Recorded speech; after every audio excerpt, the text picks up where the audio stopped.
We're here outside the Houses of Parliament and we're just joined by Alithea from SPUC. Many of you will be familiar with Alethea's emails that have kept us updated on what's going on in the House of Lords today. But maybe for anyone who's still a little bit confused, Alithea, could you just explain exactly what's happening today?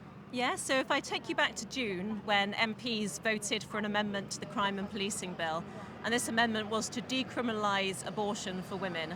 So what this would mean is if a woman self-induced her own abortion at any gestation for any reason, she would not commit a crime. So that same bill is now in the House of Lords. It's already been debated a few times, and it's now at the final day of report stage. And a Baroness Monckton, she's tabled an amendment to remove that clause from the bill. So we're supporting that amendment. There are also several other amendments happening. So there's one by Baroness Stroud, which would say that you would have to have an in-person appointment to receive abortion pills. So that would be effectively getting rid of the pills by post scheme that's caused so much trouble. And am I correct in saying that we've even got people who support abortion, like Baroness Davis, the former silver medal swimming champion Sharon Davis, who's actually supporting some of these positive amendments? Yeah, so she's supporting both. I think she's a co-signatory to at least one of them.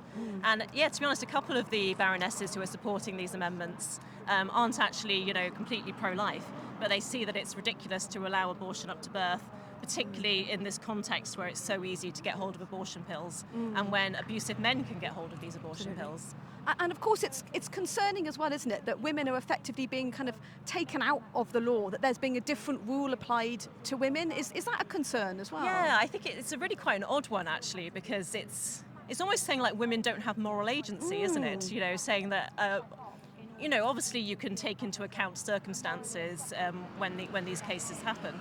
But to say that no woman should ever be criminalised for ending the life of her child, like the MP who brought it in, she was actually saying that women should never be sent to prison for anything, which seems like an odd moral double standard. I don't know what's going on. And we might think that sounds positive maybe to some people, but actually, as we should be able to see, that actually could have really serious damaging consequences for women as well. Oh, definitely. And it's what do we think as a society? As a society, do we think it's okay for women to abort their children just before birth? And I don't think the general public do think that.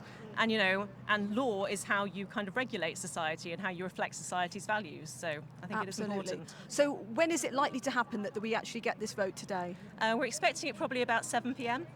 So still plenty of time to pray into this. Yes. And for people to really encourage any MPs that they know who might be looking at their emails still to make sure that they vote in the right, any members of the House of Lords to vote in the right way. And we actually have a tool on our website which allows you to write to members of the House of Lords, just in case, as you say, they are checking their emails. Brilliant. So we'll keep up the prayers till then. Thank you, Alithea. Thank you.